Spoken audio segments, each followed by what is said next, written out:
Hey guys, night two. We decided to watch Ginger Snaps. This film came out in 2000. Now, I have a special connection to this film. My brother James introduced me to it. Granted, I was 8 when it came out. Oh, sorry, actually, I was 4 when it came out, but 8 when he let me watch it. This film is considered a B-list film, which, if you're not really used to that being phrased when it comes down to films, it's technically a movie that's not good, not bad, but not amazing enough to throw it in the theaters. And that's kind of what this film is. It's only an hour and 48 minutes, which is very rare when it comes down to B-list movies because they're usually short and sweet. Now, one of the biggest things I want to reiterate to you guys out there is if you ever see a film that doesn't have a rating, please go on the side of caution with it, because that means either the company that made it or the production agency couldn't figure out where it lied. Whether it was too much for R, too little for PG-13, they just couldn't decide. So please go on the ear of caution with that, because that's where you're gonna go from, hey, should I watch this with my kid who's 13, or should I not? So that's my little spiel. I want to let you know about that. IMDb gave this a 6.8 out of 10. I don't know if I'm being biased because of the connection I have with this, but I definitely give it a 5 out of 5. Now, along with all those ratings and all of that mumbo jumbo, let's get down to the hardcore facts of this film. So, you have Katharine Isabelle, who plays Ginger, and you have Emily Perkins, who plays Bridget. So both of those characters are very important to this film because it's centered around them, as you can see behind me. They are sisters that will do anything for each other. Now, this film starts off very morbid, it really touches on the inside of you in a way, because they are two sisters that will do absolutely anything for each other.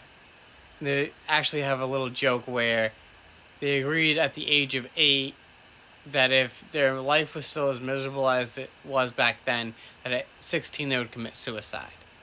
Now, I don't condone suicide. Please, if you are feeling like that, reach out to somebody, because there are people that care.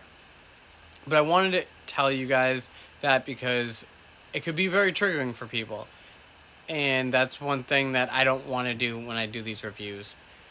So, as I was saying, they have this pack and they are so focused on just being there for each other, them against the world. And if you've ever had a sibling where you'd be lost without them, that's kind of how Bridget is with Ginger. And she doesn't know what to do without Ginger. And so we kind of get introduced to this drug dealer named Sam, who's played by Chris Lemche? I don't know. But you may know him from Final Destination 3. But we get introduced to him, and Ginger wants to be cool. But at the same time, he is enthralled with the popular girl. That popular girl hates Ginger and Bridget. So they decide that they want to kind of scare the popular girl. Now, the opening scene, actually a little ways into the opening scene, you see a lot of videos that they made of fake deaths like they do in the horror movies and stuff like that. It's very vivid, it's very gory, so please, on the side of caution, if your stomach can't handle it, don't watch it. My wife and I were watching last night, and she goes, now I understand why you're okay with half of this stuff. And, I mean, it's true. A lot of the times your body can handle it. Sometimes they can't. So, I would say, if you can handle that, definitely go with it. But the film continues with Ginger ends up getting attacked by a werewolf. And she ends up changing, and the way that they change is definitely interesting because, well, sorry, the way that Ginger changes is interesting because it's not like most wolf movies, so it's definitely, the writer and director put a lot more thought into it than you'd think. Now, with all that being said, it is one of the best films that I've watched. And if you like this film, well, guess what? There are two more after it. And it's definitely a lot to take in with what these sisters go through. But at the end of the day, they're there for each other. And isn't that what you always want for your sibling? I highly suggest you check it out. I saw that you could watch it on Peacock. Um, but that's the only streaming service I could find it on. Now, our next film will be Haunted Mansion that we watched tonight.